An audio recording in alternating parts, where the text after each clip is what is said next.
Please subscribe. محترم سے ہمیں یہ سوال کرتے ہیں کہ ہمیں یہ بتائیں کہ کیا اہل کتاب کی لڑکیوں سے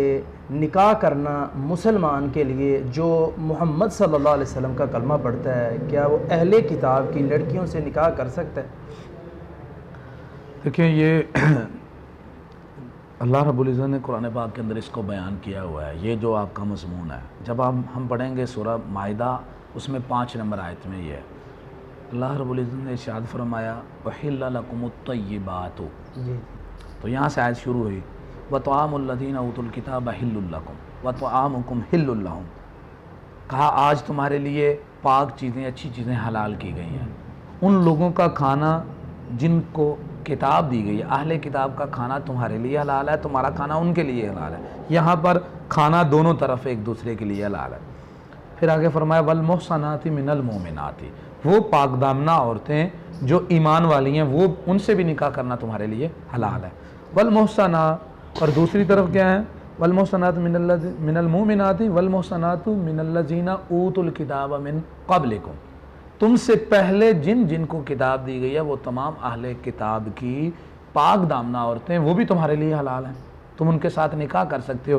آگے کچھ چیزیں بتائی ہیں کہ اس کا طریقہ کیا ہے، نکاح کیسے ہوگا۔ حلال کا مطلب یہ تو نہیں ہے کہ تم ان کے ساتھ غلط تعلق رکھو یا ان کے ساتھ ناجائز تعلق قائم کرو، ایسے نہیں ہے۔ کہا اذا آتیتموہن اجورہن، جب تم نے انہیں ان کے حق مہر ادا کر کے نکاح کیا ہے، محسنین، تمہاری نیت شادی کرنے کی ہے، غیر مسافحین، چند راتیں یا چند مہینے، چند دن ان کے ساتھ بتانے کی نیت نہیں ہے کہ تو کچھ دنوں بعد اسے چھوڑ دوں گا، اس کی زندگی برباد کر دوں گا اور بس اپنی جو ہے نا وہ ایک روش کے اوپر یا اپنی خواہش کو پوری کرنے کے لیے اس کے ساتھ رہوں گا، ایسا نہیں ہے۔ نکاح کرنا ہے، بیوی بنانا ہے، اور اسے اپنی بیوی بنانے کی نیت سے نکاح کرنا ہے، حق مہر ادا کرنا ہے، بالکل جیسے ایک آپ مسلمان عورت کے ساتھ نکاح کرتے ہیں، آپ اس طرح نکاح کریں گے۔ اور ساتھ فرمایا غیر متخذی اخدان، چھپی یاریاں بھی نہیں لگانی کہ آپ چھپ چھپ کے ان کے ساتھ تعلق قائم کریں اور کہیں کہ اللہ نے تو اہل کتاب کی عورتوں کو حلال کیا ہوا ہے، ایسا نہیں ہے۔ وَمَن يَكْفُرْ بِالْإِيمَانِ فَقَدْ حَبِطَ عَمَلُهُ،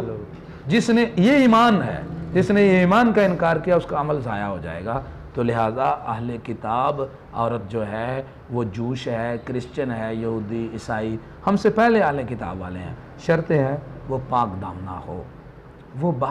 بے حیا فحاشہ نہ ہو، بدکارہ نہ ہو، وہ پاک دامنہ ہو، یا اگر وہ گناہ گار ہے اس کے عمل میں تو توبہ طائب، جس کو آپ پاک دامن سمجھتے ہیں، نیک صالح پاک دامن ہو۔ اور دوسری چیز، آپ نکاح کریں پورے اچھے طریقے کے ساتھ، حق مہر ادا کریں، آپ کے بیوی بنانے کا ارادہ ہے، چھوڑنے کا نہیں، چھپی یاریاں نہیں ہیں، اور اسی طرح باقی مطلب اور مقصد کے لیے نہیں ہے، بیوی بنانے کے لیے آپ ایک یہ اسلام کا فریضہ سمجھیں، ادا کر رہے ہیں کہ میں نکاح کروں گا تو میں انشاءاللہ پاک دامن ہو جاؤں گا۔ اس وجہ سے اگر آپ نکاح کرتے ہیں تو ٹھیک ہے، جائز ہے، لیکن اس کے علاوہ اگر جو ہے نا وہ تعلقات قائم کرتے ہیں چھپے، یا نکاح کے بغیر کوئی تعلق رکھتے ہیں، تو وہ بالکل حرام ہے، جس طرح مومن عورتوں کے ساتھ حرام ہے۔ دعوت قرآن و سنت اپنی یہ پہچان ہے۔